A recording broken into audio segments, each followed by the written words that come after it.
Today, we're going to dive into two stories that seem totally different on the surface.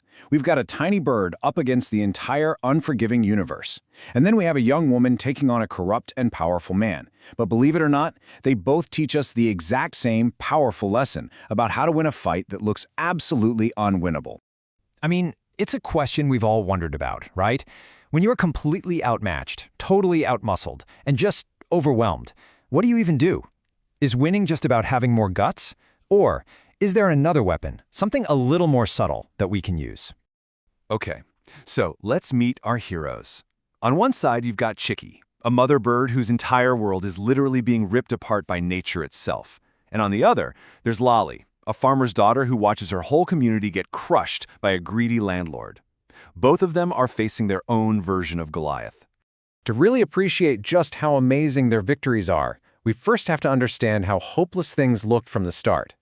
Let's really dig into the scale of the forces they were up against, because it's a lot. Chicky's situation is just a perfect storm, and I mean that literally. It's not one single problem, it's a total cascade of disasters. The storm traps her, which means her kids, Chinku and Pinku, start starving. That forces her out into the open, right where predators are waiting. And just when you think it can't get any worse, a deadly fever hits. It is a relentless, non-stop attack from every possible direction. Now, Lolly's battle is different, but it's just as soul-crushing. Her father, Birju, he works his fingers to the bone, but the entire system is rigged against him. A crooked contract lets the landlord just take all the best crops, leaving Birju with basically nothing. For him, working harder only makes the injustice worse.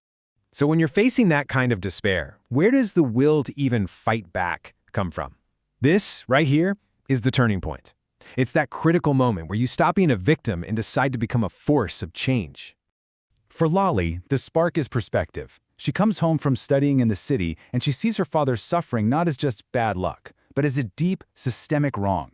And it's that clarity, that absolute refusal to accept what's happening, that leads her to make a simple, powerful declaration that changes everything. Chicky's moment is, well, it's even more primal. The doctor gives her no hope for her sick kids. So what does she do? She flies to the highest, most sacred peak, but she doesn't go there to beg for mercy. This quote, this is her declaration of war, not just on a fever, but on fate itself.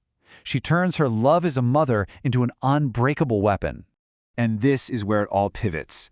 Both Chicky and Lolly realize they can't win with brute force. It's impossible. They have to change the rules of the game entirely. They have to fight smarter. So let's give this a name. Let's call it strategic wit. And it's not just about being clever, you know? It's a very specific kind of intelligence. It's about looking at the system your opponent has built, whether it's the ego of a predator or the fine print in a contract, and turning that system into a trap for them. Okay, check this out.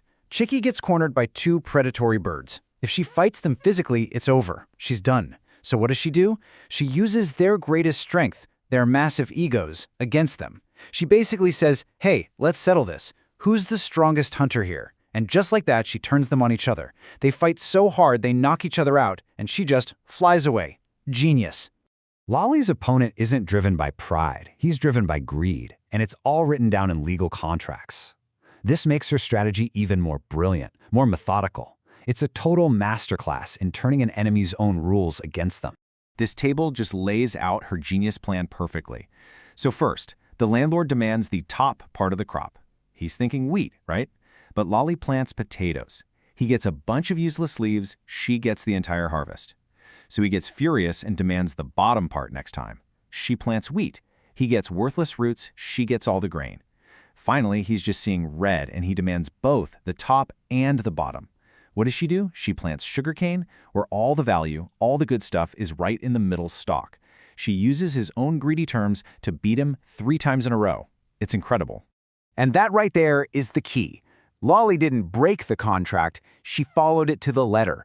Chicky didn't overpower the predators, she used their own nature against them. Real strategic wit doesn't break the rules. It uses the opponent's own rules so perfectly that they end up defeating themselves. So a clever win is one thing, but what makes these stories truly powerful is that the impact doesn't just stop there. It creates this ripple effect, this lasting change that goes way beyond that one moment. For Chicky, the victory is intensely personal. Her kids survive the fever, which is amazing, but it's more than that. After facing everything, starvation, predators, disease, they aren't just survivors anymore. They are strong, they are unafraid, and they are ready to take on the world. Her fight didn't just save their lives, it forged their spirits. Lale's victory? It transforms an entire society. I mean, look at this. Before her, the village was just stuck in a cycle of debt and despair. Hard work meant nothing. But after she so thoroughly and completely outsmarted the landlord, he didn't just lose, he actually learned a lesson. He gives back the land, he ends the whole corrupt system, and he restores hope and dignity to the entire community. And here it is, the ultimate proof of her success. Her strategy was so elegant, so undeniable, that it didn't just beat her opponent, it changed him. The landlord, Balwant Singh himself, admits he was wrong. Lale's wit didn't just win a harvest, it won over his conscience. So when you boil it all down, the lesson from these two fables is crystal clear. When you're facing overwhelming force, whether it's nature or an unfair system or anything else, your greatest weapon isn't more strength, it's a better strategy. It's not about fighting harder, it's about fighting smarter. And that really leaves us with one final question to think about. What's the Goliath in your world that you're trying to overpower, when maybe, just maybe, you could outthink it instead?